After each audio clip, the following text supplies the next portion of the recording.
Amém. Eu quero orar ainda com você.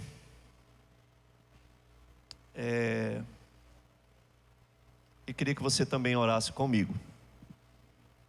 Amém. O Espírito Santo de Deus está aqui nesse lugar. Você crê nisso? Então permita mais uma vez que Ele possa ministrar sobre o seu coração. Permita mais uma vez que Ele possa ocupar a sua mente agora. E a sua mente não seja sequestrada, sabotada por pensamentos, ansiedades, nada disso. Vamos colocar tudo isso agora diante do Senhor. Feche seus olhos aí onde você estiver. Espírito Santo de Deus, nós nesse momento queremos, ó Deus, nos colocar ao seu inteiro dispor. Nós queremos agora nos desprender de tudo que está lá fora. Inclusive, ó Deus, de muitas ansiedades, preocupações, ó Deus, pensamentos que querem muitas vezes nos sabotar, que querem nos roubar, são semelhantes a aves de rapina, Senhor Jesus, que tentam roubar a semente.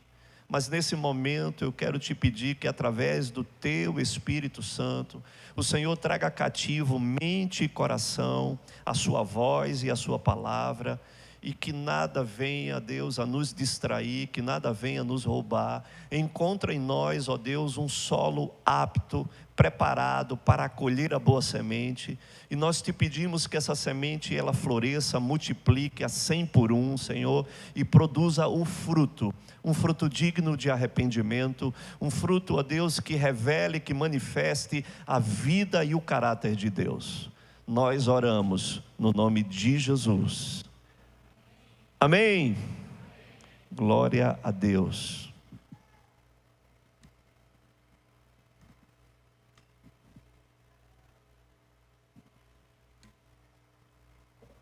Pergunta aí para a pessoa que está do seu lado, você está pronto? Então pronto, se tiver, não me atrapalhe. Glória a Deus, irmãos. Vamos lá. Vamos abrir no livro de Ezequiel, capítulo 37, um texto que você já bem conhece, pelo menos aqueles que leem a Bíblia. Aqueles que têm um hábito de ler as Escrituras, com certeza já sabe de cabeça Ezequiel 37. E hoje nós vamos revisitar essa palavra tão tremenda, tão poderosa. E Deus vai falar com você aqui essa noite, só para aqueles que creem, amém? Amém. Glória a Deus, vamos lá então. Veja o que diz esse texto. Veio sobre mim a mão do Senhor. Veio sobre mim a mão do Senhor. E Ele me levou pelo Espírito do Senhor e me deixou no meio de um vale que estava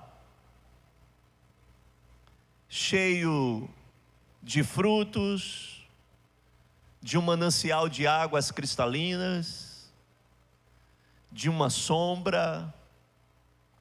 É isso que diz? Um vale que estava cheio de ossos. E me fez andar ao redor deles, e eram muito numerosos. E na superfície do vale estavam como mesmo? Sequíssimos. Então me perguntou: filho do homem, acaso poderão reviver estes ossos? Respondi: Senhor Deus, tu sabes. Disse-me ele: profetiza a estes ossos e dize-lhes: ossos secos, ouvi a palavra do Senhor. Assim diz o Senhor Deus a estes ossos: eis que farei entrar o Espírito em vós, e vivereis. Poreis tendões sobre vós, fareis crescer carne sobre vós estenderei pele, e porei em vós o Espírito, e vivereis. E sabereis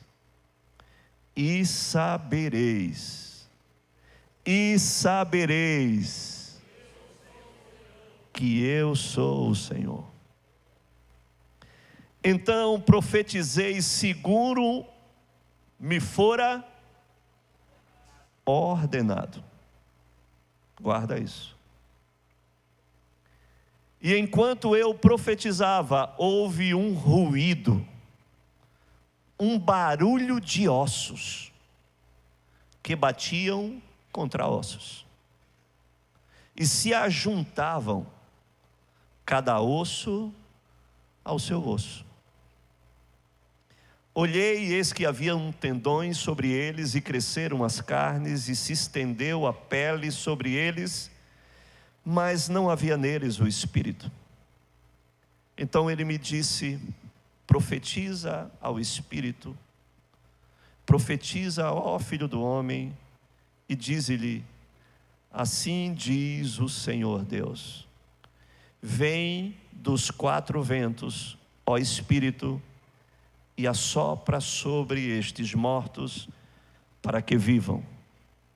Profetizei como ele me ordenara, e o Espírito entrou neles, e viveram, e se puseram em pé, um exército sobremodo numeroso. Amém? Glória a Deus por essa palavra. Mas deixa eu trazer hoje um cenário para você, onde a visão hoje ela pode ser alargada. Deixa eu lhe dizer algo. Imagine que você pudesse estar em um tempo de oração, um tempo no seu secreto, em um momento de comunhão com o Senhor, e eu espero que você tenha isso. E de repente você se aperceba uma mão que vem sobre você e toca em você. É isso que diz o texto. O texto diz que veio sobre mim a mão do Senhor. E em um êxtase espiritual, o Espírito do Senhor vem e leva o profeta para um lugar, mas leva ele para um vale, não leva ele para um monte, porque há diferença de vale e de monte, sim ou não? E leva ele para um vale, mas para um lugar onde o cenário era um cenário muito, muito difícil. Um cenário que era a expressão da morte, a expressão daquilo que denotava um vale de morte. Porque aonde você pode imaginar um lugar onde existia um número, mas um número grandioso de esqueletos espalhados sobre este vale, qual é a imagem que vem na sua mente, onde você vê um vale cheio de cadáveres, de esqueletos, de ossos? O que é que você imagina que pode ter havido naquele lugar? Um grande morticínio, era um vale da morte, um lugar que expressava, que tinha cheiro de morte, um lugar que não trazia nada agradável e nada esperançoso, uma imagem que remetia você a um extermínio, a um lugar de extermínio, a um lugar onde pessoas morreram e que seus esqueletos ficaram expostos. Mas pensa aqui comigo, quem já se viu de repente em um lugar, porque essa palavra ela está dizendo que foi o Espírito do Senhor que levou o profeta para esse lugar, sim ou não? Então, às vezes, nós parece que nos deparamos em situações semelhantes a essa. Parece que tem momentos na nossa vida que parece que nós fomos enviados para vales semelhantes a esse. Lugares difíceis, momentos difíceis, momentos que nós podemos dizer que são momentos dos vales, momentos que a visão, o cenário não é um cenário agradável para nós, mas foi o Senhor que te levou para esse lugar. E por certo, há um propósito nisso, né? Um lugar que às vezes o cenário é difícil, não inspira vida. Será que você já se percebeu nesse lugar? Será que você já passou por esse lugar? Será que você já vivenciou esses vales, esses momentos nada inspiradores e talvez nada esperançoso? Por certo que sim. Certa vez, Paulo e Silas foi levado também para um lugar assim. Depois de serem presos, chicoteados, foram lançados num calabouço fétido, e lá acorrentados, com suas costas completamente expostas, de uma quarentena de chicotadas, e eles foram lançados naquele lugar fedorento, amarrados pelos pés. Você consegue imaginar você amarrado pelos pés? No lugar onde os dejectos da cidade passavam por cima, e com as suas costas completamente abertas, dilaceradas, de chicoteadas. E você estava naquele lugar. Que vale é esse? E ali encontraram forças para entoar um cântico de louvor e adoração ao Senhor, no meio de um vale.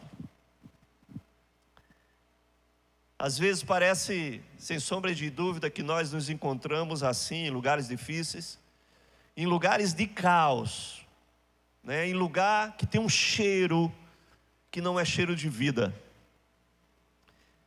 em vales que são muito diferentes do que montes. Mas o profeta Ezequiel, ele foi levado para aquele vale para ser uma resposta no meio do caos. Amém? E deixa eu te falar uma coisa e te dar uma pista. Talvez Deus também esteja te levando para alguns vales, para que você também possa ser uma resposta. E talvez isso seja difícil de conseguirmos processar isso no momento ao qual nós estamos inseridos dentro dessa realidade. Mas em meio às impossibilidades, né, há um chamado que nós precisamos nos mover em fé, em situações difíceis, em situações que parece que nós estamos sendo testados e provados. Quem já se sentiu testado e provado aqui? Ah, meu Deus, parece que até todo dia, que parece que quando a gente passa pela prensa, né, e que está doendo, e que parece que nós estamos sendo ali espremidos, imprensados, sendo confrontados às vezes com a nossa própria natureza, né? Com as mazelas e misérias que nós carregamos, né? E ali o Senhor está nos mastigando, parece, e é difícil muitas vezes de processar isso, quando a situação aperta, né? Quando os cenários e os diagnósticos não são animadores, são esperançosos, mas Deus está levando-nos para que em meio a essa situação de caos, em meio a essa situação completamente adversa para nós, Deus está nos levantando para ser uma resposta. Deus está nos levantando para que o cenário possa ser mudado a partir de nós. Ezequiel foi esse profeta, um profeta chamado para se mover em uma situação completamente difícil, e ali ele foi experimentado e provado na sua fé, né? Provado, talvez, muitas vezes nós somos provados no nosso medo, quando faltam os recursos, em meio às dores, em meio às perdas, às vezes até às privações, e é nesse lugar, e é nesse momento, e é nesse tempo, que nós iremos precisar nos mover em fé, no improvável, no impossível. E Deus, muitas vezes, só está nos adestrando, só está nos capacitando, só está nos levando para subir a degraus que são degraus mais altos. Ei, Deus não quer ver você só nas superfícies. Deus não quer ver você no raso. Deus quer te levar para lugares altos, mas muitas vezes você vai precisar passar pelos vales. Ei, muitas vezes precisamos passar pelos vales. Precisamos ser levados aos vales. Como debaixo desse cenário, como se as coisas não pudessem melhorar o cenário, o texto ele diz que ele deixou ele no meio do vale, mas ele chegou e disse, pegou pela mão e disse: vamos andar aqui agora ao redor do vale. O verso 2 ele diz: e me fez andar ao redor do vale. E quando ele viu ao redor do vale, a visão ela não melhorou, a visão ela piorou. Porque ele viu que os ossos não estavam apenas secos, eles estavam sequíssimos. Às vezes parece que a gente está naquela situação e acontece algo, e aquilo ali já nos abala, aquilo ali já nos afeta, aquilo já nos fragiliza, mas de repente acontece ainda algo ainda pior. Já aconteceu com você isso? Parece que o cenário se torna ainda pior. A visão do profeta era essa. Ele disse: olha, eu pensei que era ruim, mas não, é muito pior do que eu imaginava. Os ossos estão sequíssimos. E ele, de repente, ficou como que estático aquela realidade, que ainda era muito mais agravante. E às vezes, queridos, deixa eu lhe dizer, essas coisas elas vêm de forma gradativa. Estamos sendo testados no nível, e ali aquilo de repente se assenta para que nós venhamos assimilar, e depois logo que nós assimilamos, acontece algo a mais. Ele está dizendo: ó, você pode ir ainda mais. Eu vou te levar ainda para um outro nível ainda maior.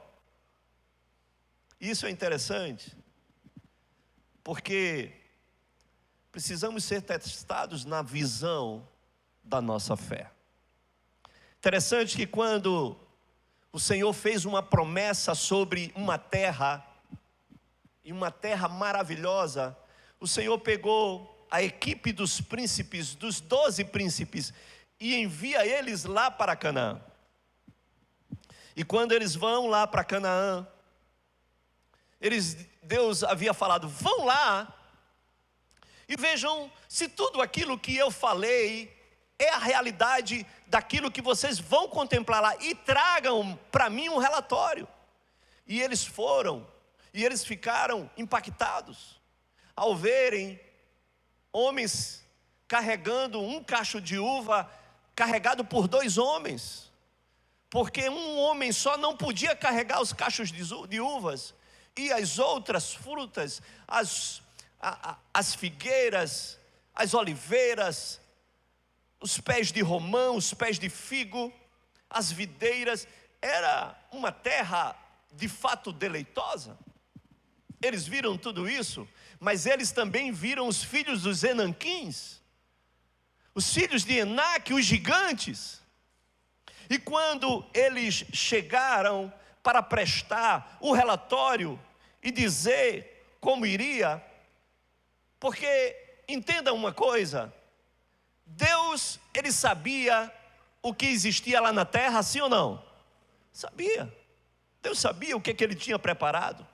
Mas era importante os homens irem e avistarem para ter um relatório, porque Deus iria dar a estratégia para que a terra fosse conquistada, amém? Então era importante eles irem lá e verem, contemplarem a terra. E o relatório, quando eles chegaram, ele disse, olha, a terra é maravilhosa, a terra é tremenda, mas ela não foi feita para nós, porque tem gigantes lá na terra, e nós, comparado a eles, somos iguais a gafanhoto. São gigantes poderosos.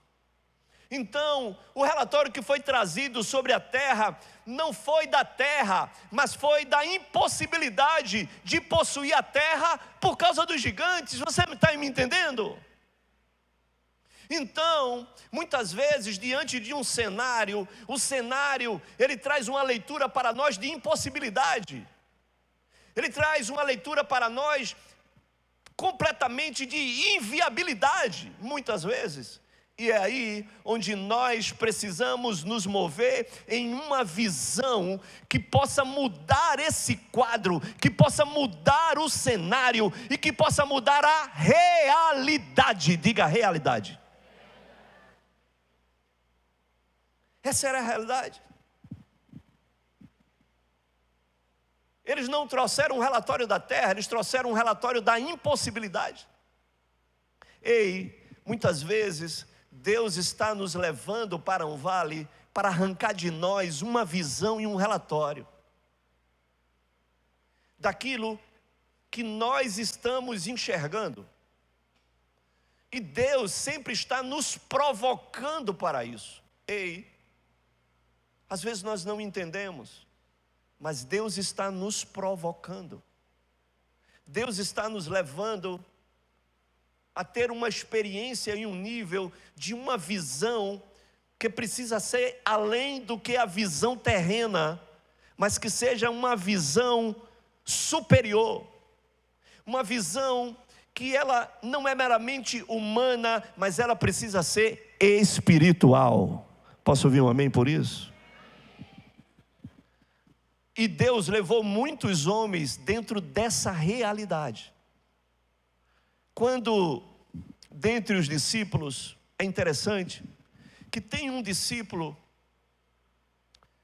e todos eram muito diferentes, mas tem um discípulo que nos traz uma peculiaridade de todos os outros discípulos.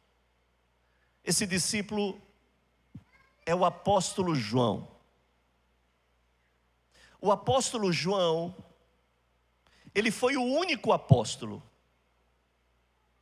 que viu, que contemplou, que foi um espectador, o único que assistiu o Calvário de Jesus. Todos os outros vazaram, correram, se esconderam. Mas o apóstolo João, ele estava ali, aos pés da cruz, junto com a mãe de Jesus. Não foi fácil contemplar aquele espetáculo de horror. Aquela cena muito forte e muito revoltante. João, literalmente, ele participou da cruz. Ele viu a cruz. Todos os demais discípulos, engraçado, todos eles foram mortos. Apenas João não foi morto.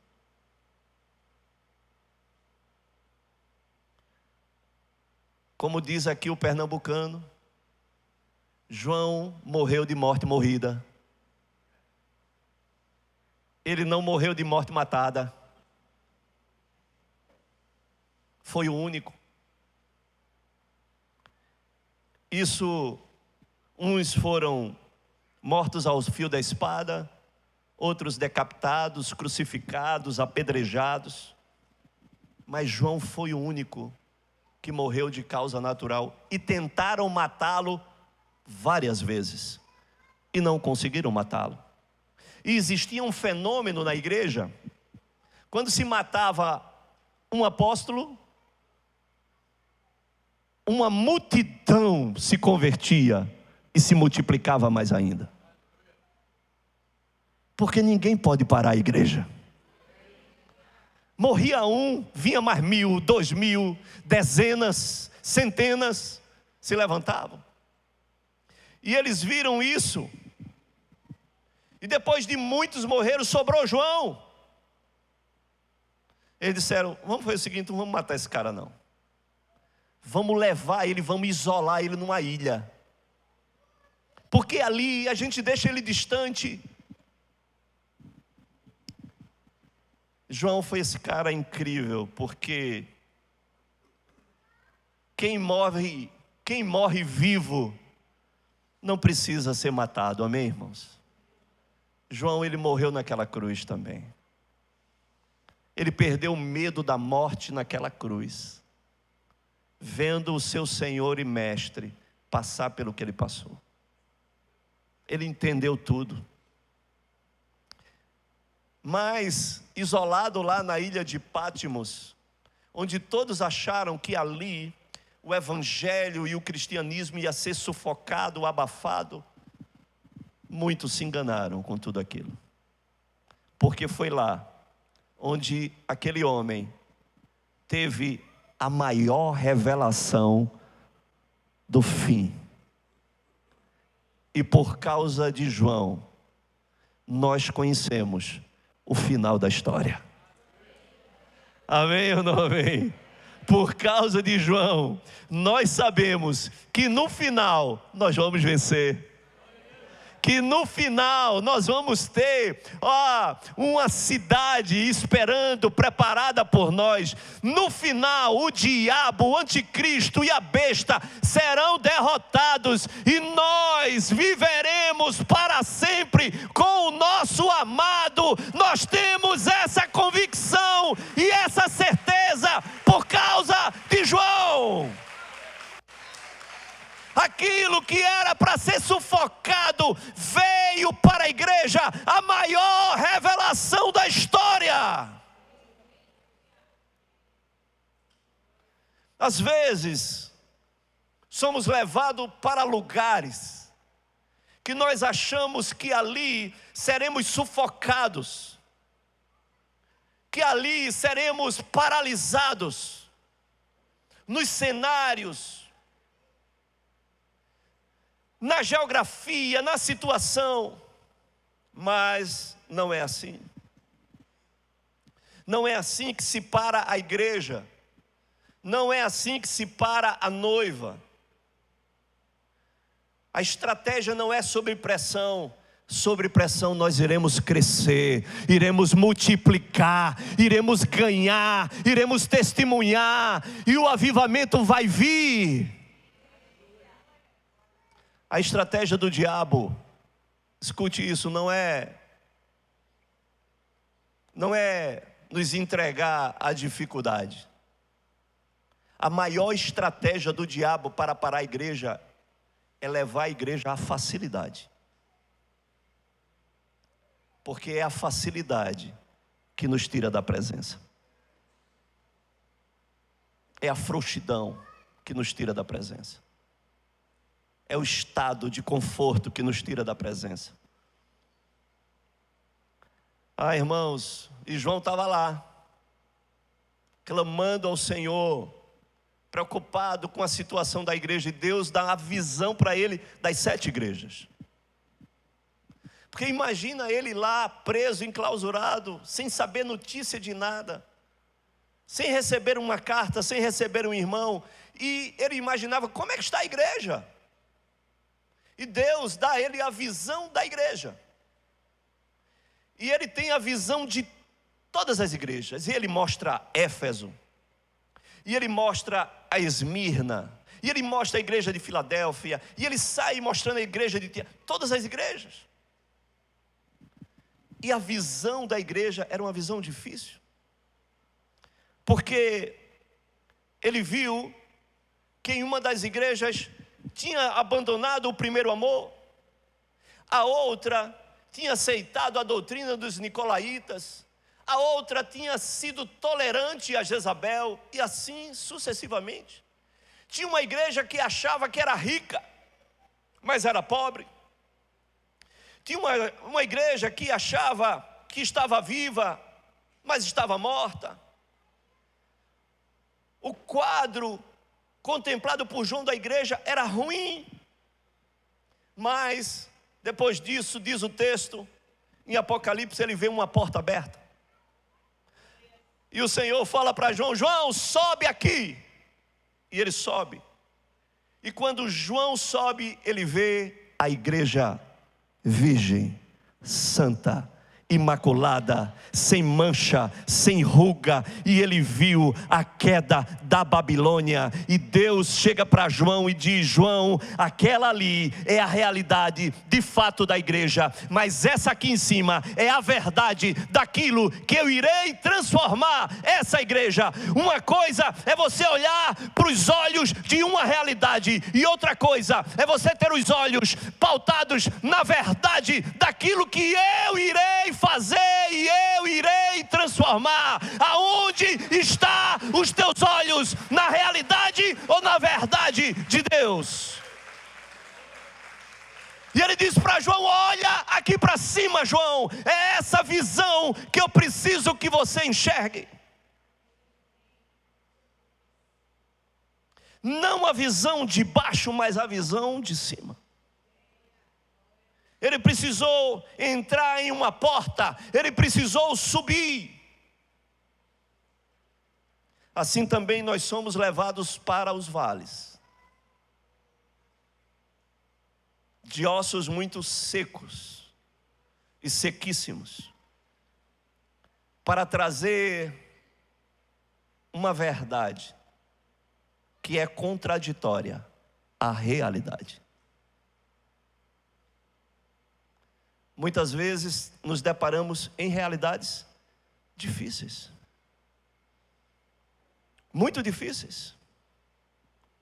Mas eu quero dizer aqui essa noite: você está sendo levado para uma realidade difícil, para ser a resposta de uma verdade de Deus. Deixa eu lhe falar uma coisa. Você não é liberto segundo as realidades. Você é liberto segundo as verdades. É a verdade que nos liberta. Não são as nossas realidades que nos libertam. É a verdade de Deus que nos liberta. Você está entendendo? E nós precisamos contemplar as verdades. Não se mova segundo a sua realidade. A sua realidade hoje pode ser uma realidade difícil. Pode ser uma realidade escassa. Pode ser uma realidade de coisas completamente improváveis. Mas nós precisamos nos mover, não segundo a minha realidade, mas segundo a verdade de Deus, as promessas de Deus, a identidade de Deus que Ele tem construído em mim. Você está entendendo isso? Ei, Deus chega para Gideão e está lá em Juízes capítulo 6, os midianitas simplesmente destruindo tudo aquilo que Israel produzia. Eles saqueavam, levavam tudo, eles eram como gafanhotos.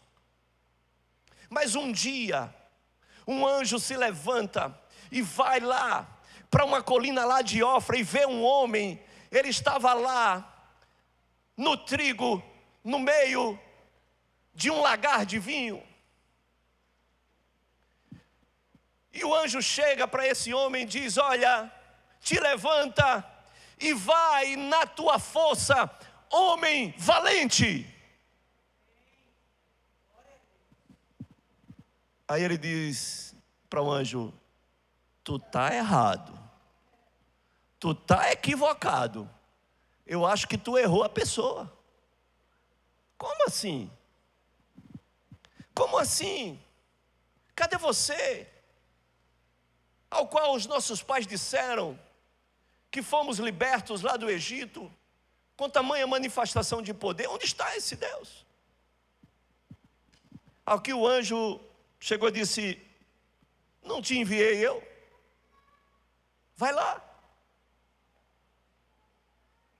E ele disse: como? Chovendo. Como assim? E ele chega, Gideão, e ele lhe disse: ah, Senhor meu, com que livrarei Israel? Eis que a minha família é a mais pobre em Manassés, e eu, o menor da casa de meu pai. Ei, escute uma coisa. Aquela, de fato, era a realidade de Gideão. Ele não estava falando nada que não era real. Ele era a menor tribo. E ele era o menor, não só da tribo, mas era o menor da sua casa. E diante de um projeto de libertação de um povo, ele olhava para a realidade dele e disse: como? Como assim? Mas a verdade de Deus é que ele era um homem valente.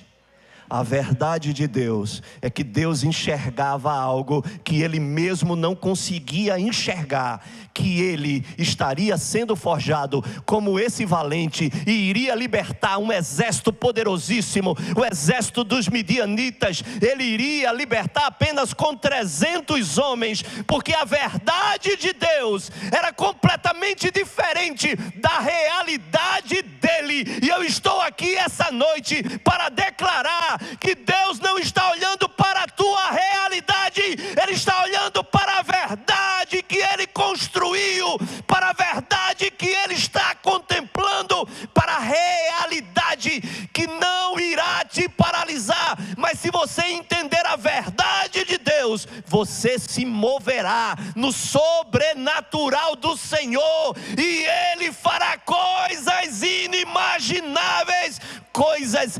extraordinárias.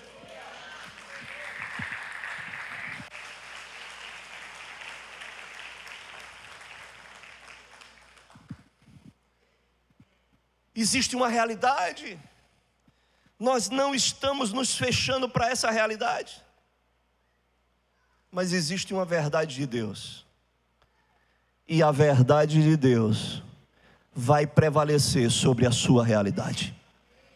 Só quem crê, só quem crê, só quem crê vai receber essa palavra e vai entender que a verdade de Deus é diferente da sua realidade. Ei, talvez a sua realidade seja de uma família destroçada, mas a verdade de Deus, ela vai restaurar a tua família.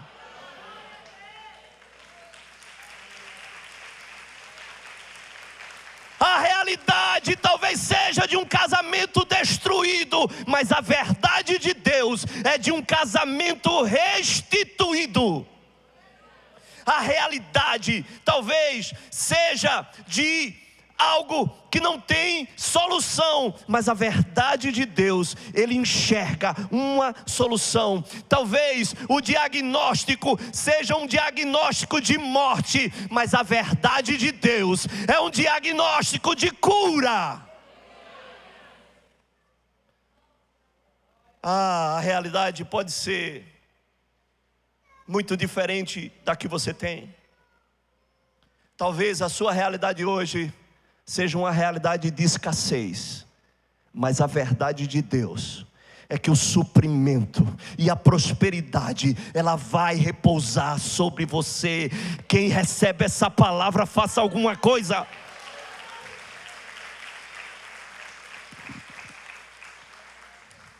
Eu creio que Deus hoje está mudando uma realidade de esterilidade para uma verdade de mães de muitos filhos e filhas, porque essa é a verdade de Deus.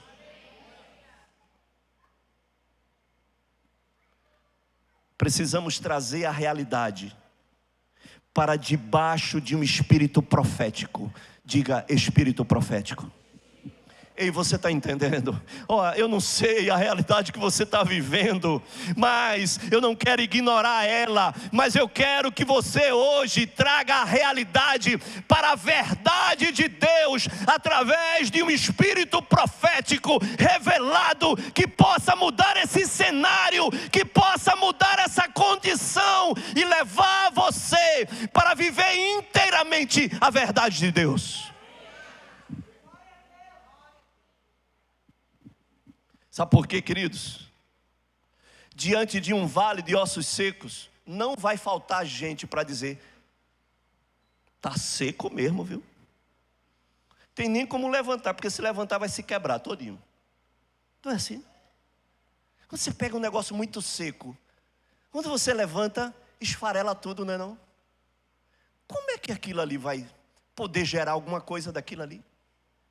Não vai faltar gente para dizer que daí não vai sair nada. Essa situação não vai se reverter. Esse quadro não vai mudar. Esse casamento não tem jeito. Esse filho também não tem jeito. Essa situação não vai dar certo. O negócio não vai prosperar. Não vai ter gente para falar isso. Não vai faltar. Não vai faltar. Mas nós precisamos de homens e mulheres que vão enxergar uma verdade diferente da realidade. E precisa enxergar quando não estiver visível. Ei, não está visível, mas a verdade é outra. Eu não estou enxergando, mas a minha verdade é outra. Você imagina Maria? Se estima que Maria, quando recebeu essa palavra, talvez ela tenha entre 17 e 18 anos. Uma jovem, magrinha.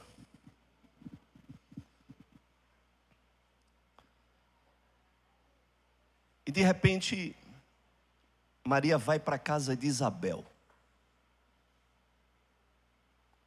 Acha-se com 3 meses ainda, mas aquele buchinho, um murchinho. Tem aquelas meninas magrinhas que de 3 meses ainda nem parece que está grávida. Era Maria. E ela chega e entra dentro da casa de Isabel. E quando ela chega e entra dentro da casa de Isabel, o menino no ventre de Isabel se estremece. Algo se estremece ali dentro. E Isabel olha para Maria e diz: bem-aventurada és tu, porque dentro de ti está a semente divina, está o nosso Senhor e Salvador. Dentro de ti está algo que é poderoso, e tu és bem-aventurada porque crestes. Ei, ninguém talvez poderia enxergar, mas Isabel tinha um espírito profético que conseguiu ver o que ninguém havia ainda visto. Ela conseguiu enxergar, ela conseguiu ter a dimensão profética daquilo que estava dentro de Maria. Ei, eu estou aqui essa noite para te dizer que há algo dentro de você que ainda ninguém enxergou, mas Deus já viu, Deus já enxergou. Tem uma verdade de Deus que é contra a sua realidade, e Deus já viu. Mas nós precisamos levantar nesses dias homens e mulheres com o mesmo espírito profético, que possa ver o que ninguém está vendo, que possa enxergar o que ninguém ainda enxergou. Ah, meu Deus! E você vê, ei jovem, aí mesmo, aí atrás, você aí que está disperso, escute uma coisa: Deus pode estar enxergando algo em você que nem você ainda viu. O espírito rebelde e irreverente que você tem, mas mesmo assim, Deus pode estar enxergando algo dentro de você que ninguém viu, mas Ele viu.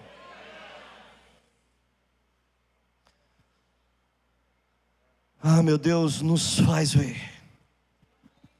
Nos faz ver. Porque a ninguém nós conhecemos segundo a carne. Nós precisamos enxergar de uma forma espiritual. O espírito profético. Deus chega para Pedro e disse: Pedro, você tem peixe aí? Mas Senhor, eu pesquei a noite toda e não pesquei nada. A madrugada, a noite e madrugada inteira. Pedro, entra de novo. Pega o barco e entra de novo, e lança sobre aquele lugar. Ele diz: Senhor, sobre a tua palavra. E diz o texto que existia mais 2 barcos. Mas apenas Pedro foi com o barco dele.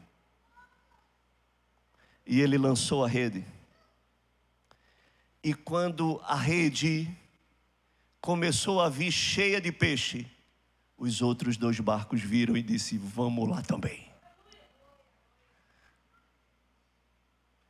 Ei, Deus está precisando de gente que lance a rede quando não tem nenhuma evidência. Porque depois que o peixe está na rede, todo mundo quer ir lançar no mesmo lugar. Deus não quer profeta do amanhã. Deus quer o profeta quando ninguém viu, quando ninguém enxergou, mas você enxergou e você profetizou sem ver. Você está me entendendo? Ezequiel então perguntou, o Senhor perguntou a Ezequiel: Ezequiel, acaso poderão reviver esses ossos? Deus leva Ezequiel para um vale, o vale da morte, um vale de ossos. Ei, não era um cemitério. Um cemitério é uma visão boa, sim ou não?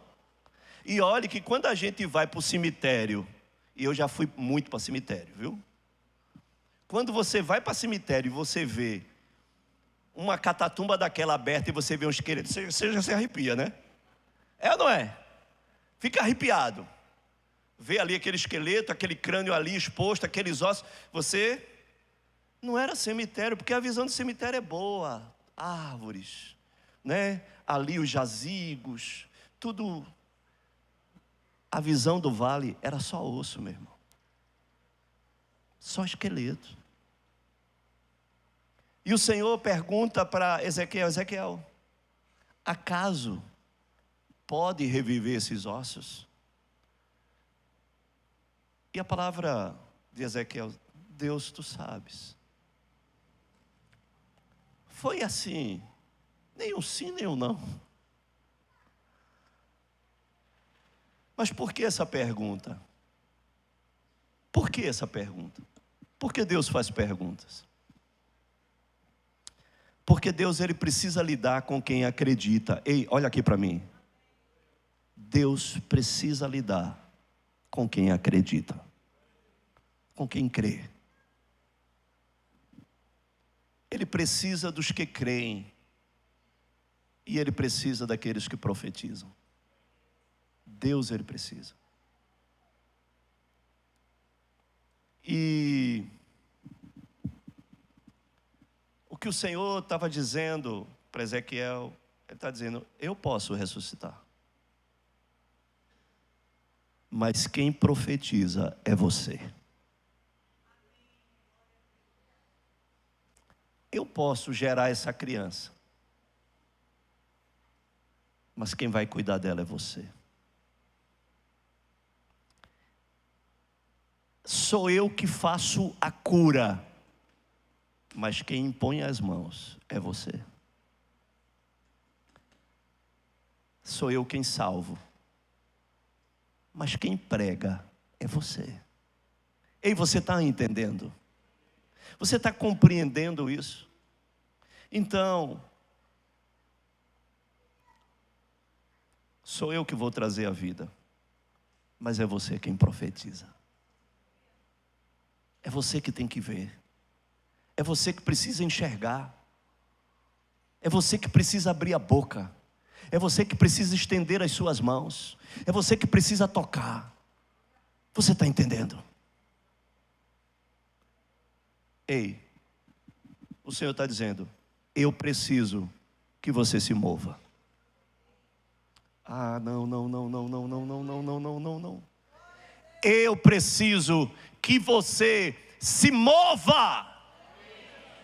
Fala para a pessoa que está do seu lado e diz para ela: eu preciso que você se mova.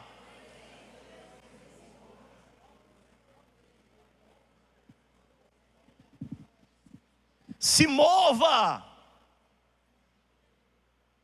Minha avó, ela já dizia, o ditado de Dona Dita, ela dizia: ei, se bula, viu? Porque senão o urubu vem e belisca. Porque pensa que você está morto. Ela dizia assim mesmo, não dizia se mexa não, se bula, viu? Se mova, meu irmão. Se mova. Se movimente. Abra sua boca.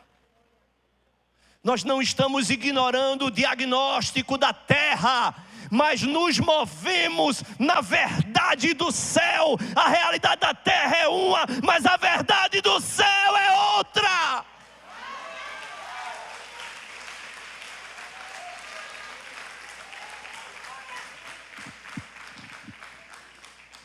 Nós nunca vamos desrespeitar um diagnóstico de um médico. Não vamos desrespeitar. Eles estudaram muito para dar um diagnóstico daquele, sim ou não? Mas é uma realidade humana. A verdade do céu é outra. O diagnóstico do céu é outro. E nós precisamos nos mover. Todos os dias nos deparamos com situações que são desafiadoras. Essa semana nós nos vimos nos movimentando aqui em oração, em vigília, Deus me levou para uma vigília, uma madrugada inteira, por uma criança chamada Thomas, num quadro dificílimo. A avó está aqui, mas nós acreditamos não em uma realidade terrena, mas uma verdade do céu.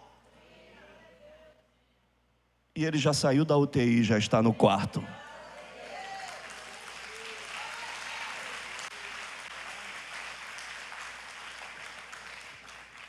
Dois meses, uns gêmeos prematuros, enfrentou uma cirurgia, debaixo de uma pneumonia que não tinha uma UTI, não tinha uma UTI para acolher a criança numa situação dessa, uma hérnia que estoura, onde as fezes estouram para dentro do corpo, ele vomita fezes para se pegar uma asepsia, uma infecção generalizada, e debaixo desse quadro todo, Deus reverte essa situação.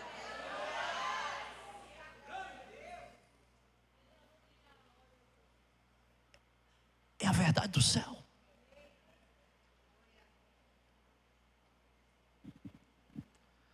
O diagnóstico é do médico, mas a profecia é sua.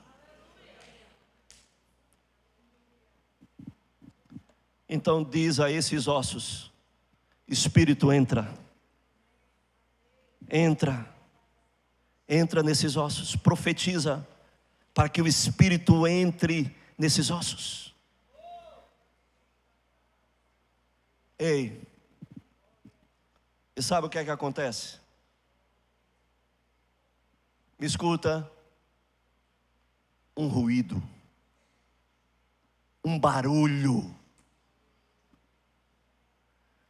Você consegue ver esse cenário? Um vale grandioso de ossos e esqueletos, e de repente uma voz profética, uma palavra profética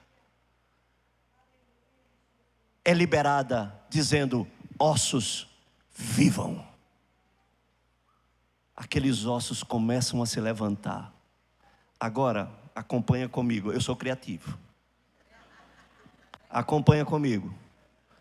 Osso espalhado por tudo quanto é parte. Perna de um esqueleto para o outro, pé por outro, braço por outro, cabeça por outro. Você está entendendo o ruído? O ruído era: eu precisava encontrar osso com osso. E diz o texto que batia, que o ruído e o barulho era de osso batendo com osso. Era osso que batia no osso e dizia: não é tu, é outro osso. E ia batendo de osso em osso até encontrar o seu osso. O barulho era difícil, de muito osso batendo.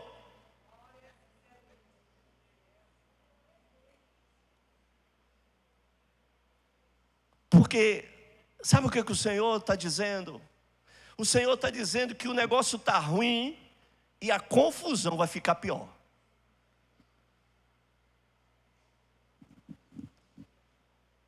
Mas todo quadro ruim, ele só está piorando para ficar melhor depois. Você não entendeu? A confusão está grande, o barulho está grande, o ruído está grande, está ficando pior, mas está ficando pior, porque tudo vai entrar no seu lugar, porque tudo vai ser encaixado, porque tudo vai ser ordenado, porque Ele vai levantar tudo, e Ele vai colocar tudo em ordem, Ele vai colocar tudo no lugar. Então talvez fique pior, vai estar barulhento, vai estar um ruído, você não está entendendo, mas Ele vai colocar tudo em ordem. Não tem como fazer algo se não ajustar tudo.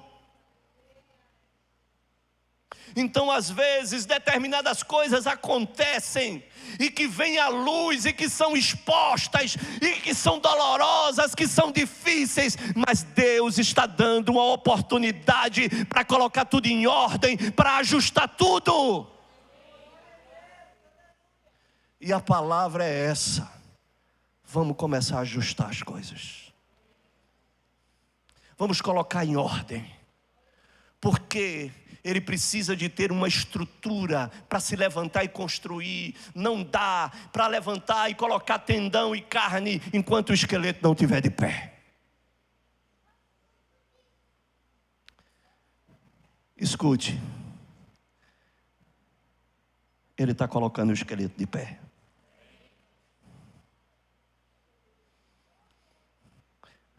Está batendo osso com osso aí, mas é porque ele está ajustando tudo. Você está entendendo?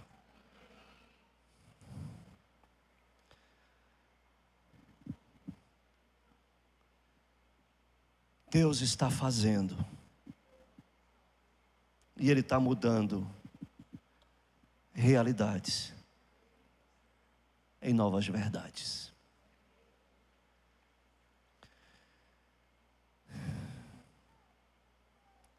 Então ele disse: profetiza ao Espírito, profetiza ao Filho do Homem. Ele disse: profetiza como eu vos tenho ordenado.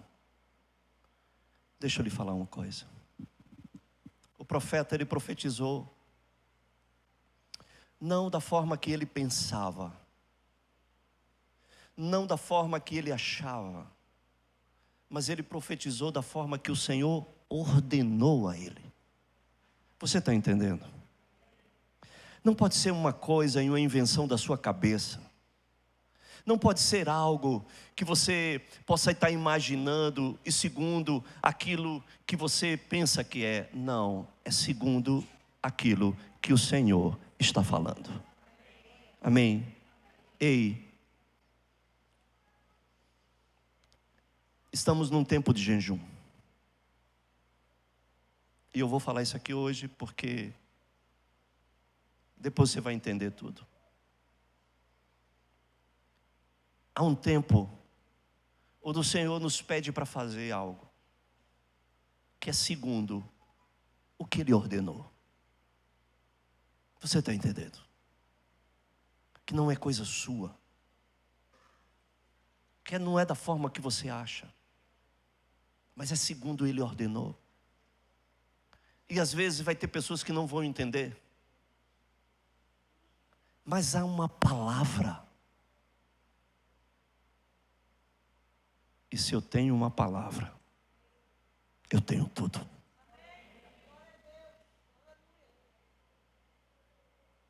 É segundo o Senhor ordenou.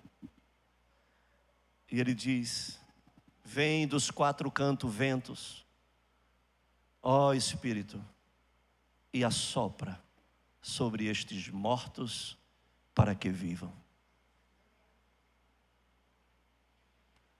Eu sei que às vezes o caos, às vezes o vale, é porque Deus está colocando as coisas em ordem. Você está entendendo isso? Então não questione o vale que você foi levado. Não questiona. Mas entende que Deus está mudando a tua visão. E Ele está dizendo: acaso eu posso fazer isso? Acaso eu posso fazer isso na sua família? Acaso eu posso fazer isso no seu casamento? Acaso eu posso fazer isso na vida do seu filho? Acaso eu posso fazer isso na sua empresa? Acaso eu posso estar fazendo isso no seu negócio? Acaso eu posso estar mudando esse diagnóstico? Acaso eu posso estar fazendo isso? É para isso. E seja você tomado pelo Espírito profético, pela verdade e não pela realidade. Eu creio nisso. Então, Não pare na sua caminhada. E não pare na sua fraqueza. Porque às vezes nós queremos ser paralisados na nossa fraqueza. Queremos ser totalmente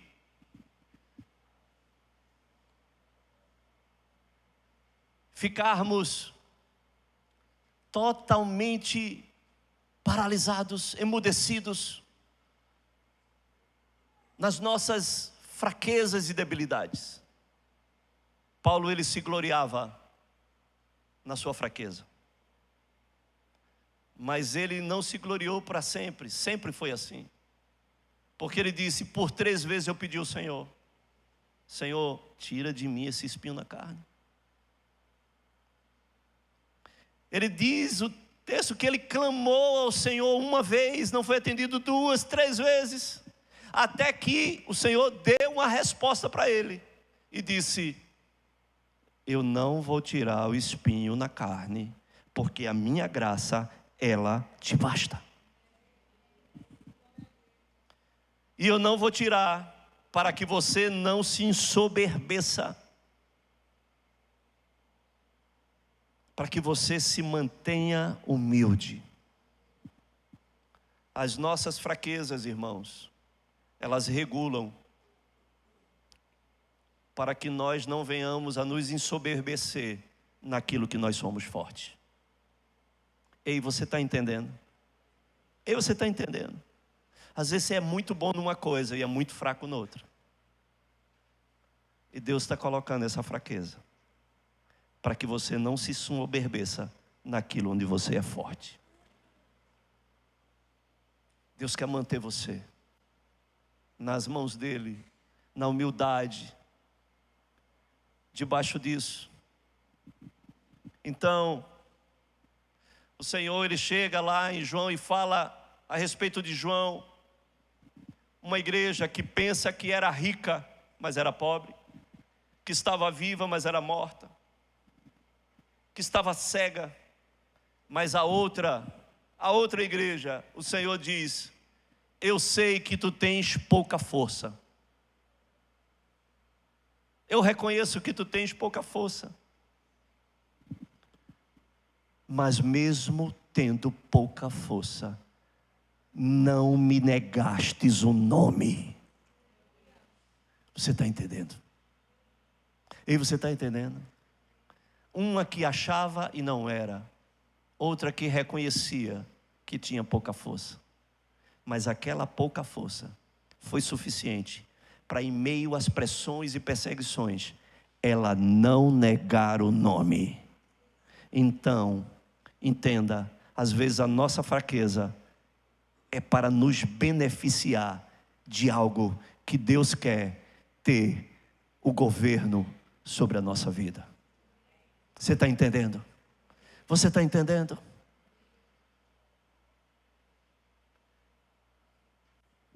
E por isso, às vezes, nós passamos por desertos. E às vezes o Senhor prefere nos ter no deserto do que nos perder no paraíso. Então entenda isso. Então olha aqui para mim. Eu carrego muitas fraquezas. Eu tenho muitas fraquezas, irmãos. Mas a minha suficiência está nele. Eu dependo dele. Mas eu não deixo de reconhecer as minhas fraquezas. Eu quero dizer uma coisa para você. Não pare por conta da sua fraqueza. Não pare. Que bom que você se sente fraco. Porque o fraco sempre vai depender dele. Sempre vai depender dele. E é na nossa fraqueza que ele nos faz forte. Então, fraqueza não é reconhecer a fraqueza. Fraqueza é desistir. Fraqueza é deixar de tentar. O fraco não é aquele que não consegue. O fraco é aquele que desiste. Diga aí para a pessoa que está do seu lado: não desista. Mas diga com fé para ver se ele acredita. Não desista. Nós estamos aqui essa noite para deixarmos ser tomados pelo Espírito da profecia, para sermos tomados por uma realidade profética e podermos dizer aos ossos secos que vivam. Teve um profeta que, no meio de muitos profetas, colocaram uma comida na panela. E quando foram servir a comida da panela, teve um profeta que chegou e disse: tem morte na panela. A morte na panela. Mas apenas um profeta foi capaz de remover a morte na panela. Porque profeta para dizer que tem morte tem muito, mas profeta para transformar a morte em vida, são esses que o Senhor está esperando, são esses que o Senhor está procurando. E só teve um que mudou o status de morte na panela para mudar o status de vida. Fique de pé.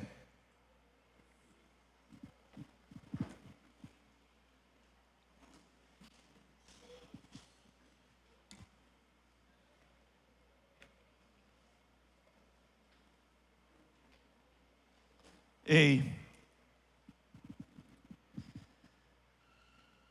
hoje eu vim aqui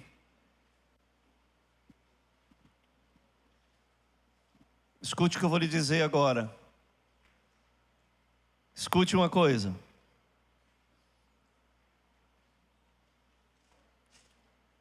Hoje eu não vim aqui para profetizar sobre o teu vale.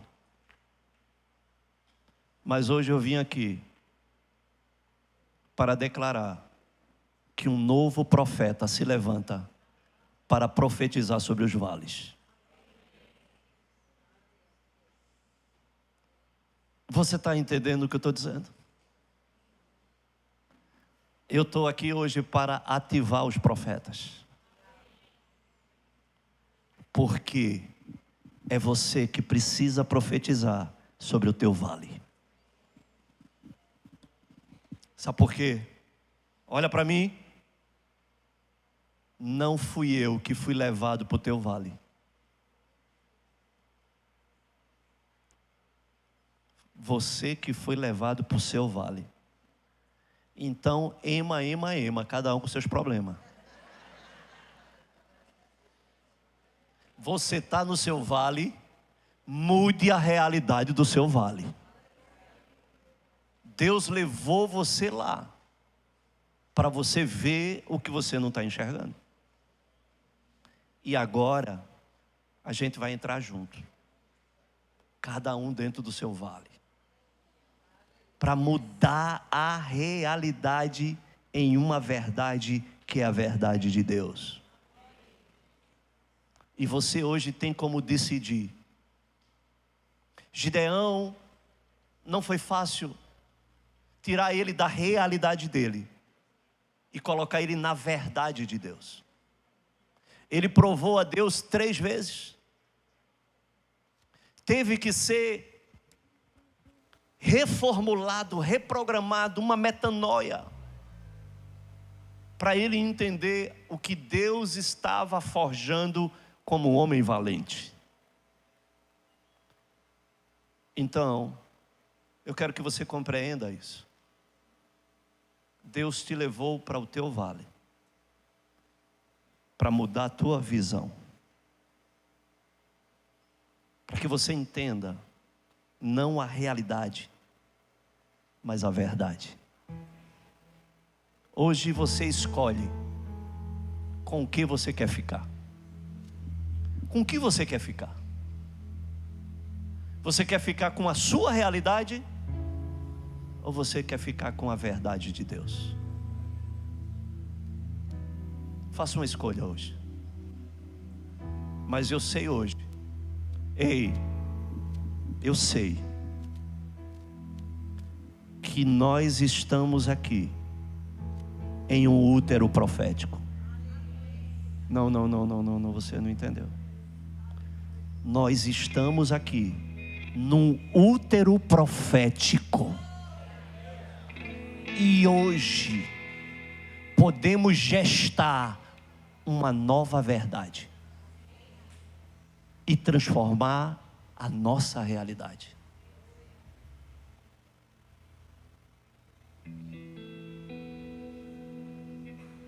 Espírito Santo de Deus, Espírito Santo de Deus,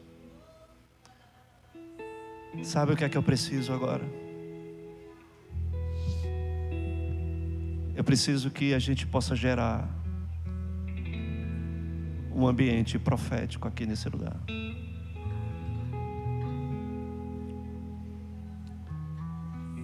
Nós só conseguimos isso com oração. E eu quero que você entre